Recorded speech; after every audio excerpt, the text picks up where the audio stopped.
Welcome to this explainer. Today, we're diving into two international headlines that just crossed the wire.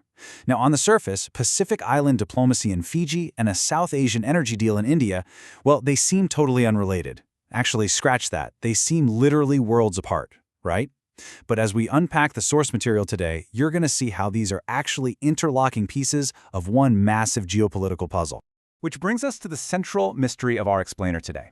What exactly does an Australian security pact in Fiji have to do with exporting Australian uranium to India? I mean, why are these happening at the exact same time, and what does that tell us about the shifting balance of global power? To figure that out, we need to pull back the lens. We're looking at the grand strategy playing out across half the globe, scanning both the Pacific and Indian Oceans and watching the major players move their pieces across this really vast board. Section 1. The Pacific Security Chessboard. Securing the East. So, to understand this Fiji pact, we first have to look at why the Pacific matters so much right now. These island nations control massive, highly valuable assets. To put this into perspective, their exclusive economic zones cover an area of ocean larger than the landmass of Russia and China combined. That is absolutely huge. They sit right on top of critical sea lanes and future undersea internet routes, not to mention their incredibly rich fisheries. Because of this, major competitors view the region as a vital strategic battlefield. You've got China, the US, New Zealand, Japan, and of course, Australia, all vying for partnerships here. And the status quo in the Pacific? Well, it's been heavily disrupted recently. Since 2018, China has rapidly increased its footprint through infrastructure projects, loans, police training, and port construction. Then, in 2019, Kiribati famously switched its diplomatic recognition. But a real shockwave hit the geopolitical community in 2022 when the Solomon Islands signed a security agreement with Beijing. According to our source material, these moves have raised serious fears in Australia that China could eventually establish military facilities uncomfortably close to Australian shores. And that perfectly explains Australia's direct countermove. Enter Fiji. Fiji is arguably the linchpin of the whole Pacific.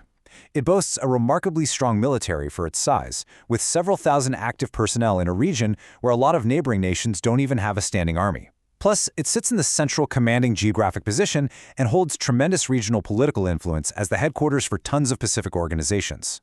The strategic logic here is pretty clear, right? If Fiji aligns more closely with Australia, it significantly limits China's strategic and military options in the immediate area. So what exactly does this new security pact actually do? While it includes deep integration like joint military exercises, cybersecurity, and intel sharing, notice the crucial omission here. It stops just short of being a formal military alliance. It's a partnership, a really deep cooperation for sure, but it's calibrated very carefully so it doesn't look like a traditional hard-power military treaty. Now, this Fiji agreement doesn't exist in a vacuum. Australia is actively building a vast network of partnerships to prevent exclusive security influence by any single outside power. Fiji joins Australia's wider web of security arrangements with nations like Papua New Guinea, Tuvalu, Nauru, and Vanuatu. It's essentially a strategy of strategic denial, basically ensuring the Pacific remains a multipolar space where no single competing nation can establish unchallenged dominance. Section 2. Fueling India's future, pivoting west. To really understand this next uranium deal, we have to look at the massive contrast in needs.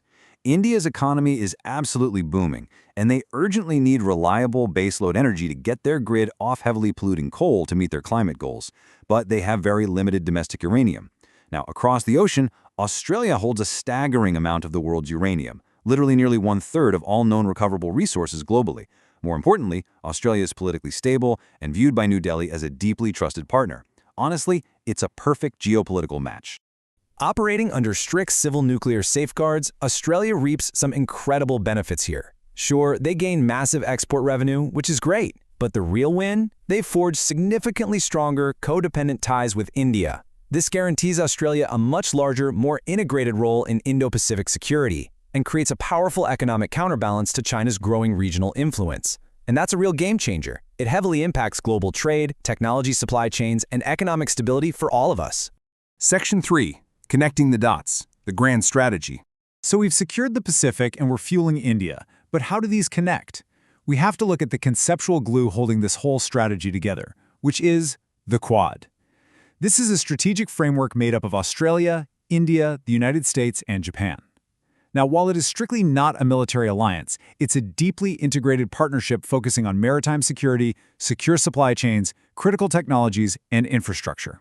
Every single time Australia and India deepen their bilateral ties, like with this massive uranium deal, they're simultaneously reinforcing the foundation of this broader Quad framework. And here is the core takeaway for us today. Two completely different headlines happening thousands of miles apart in totally different spheres of policy. Yet they represent one unified strategy to balance regional power. Deepening the security net in Fiji and fueling the economic rise of India are basically two arms of the exact same strategy by Australia. It's a highly coordinated effort to work with like-minded countries across the Indo-Pacific to create a multipolar, resilient region in the face of rapid change and expanding Chinese influence. Section 4. The Big Picture. The Indo-Pacific Reality. Let's bring this all together and see what this means for the major players, starting with India. Because of these interlocking agreements, India's strategic reality is entirely transformed. Not only do they secure highly stable fuel supplies for their expanding fleet of civilian nuclear reactors, but they also lock in long-term maritime and strategic cooperation with Australia. The knock-on effect of all this? It paves the way for increased access to critical minerals and strategic technologies that India desperately needs for its future growth. Now, relying purely on the geopolitical analysis from our source material, we have to look at how Beijing interprets this. China is highly likely to view these exact same developments, the Fiji Pact and the India uranium deal, as a coordinated, broader effort by Australia and its Quad partners to limit Chinese diplomatic, economic, and military expansion in the Indo-Pacific. From their perspective, this tightening web of partnerships looks very much like a strategy of containment. Which leaves us with an absolutely fascinating question to end on. Australia is locking down Pacific partnerships, India is securing its energy ties with the West, the strategic web is tightening. As these regional partners build and lock in these robust countermeasures, how exactly will China respond to this intensifying strategic chessboard? Are we going to see a new diplomatic push, economic maneuvering, or something else entirely? Thanks for exploring this with me today, and definitely keep your eyes on the Indo-Pacific.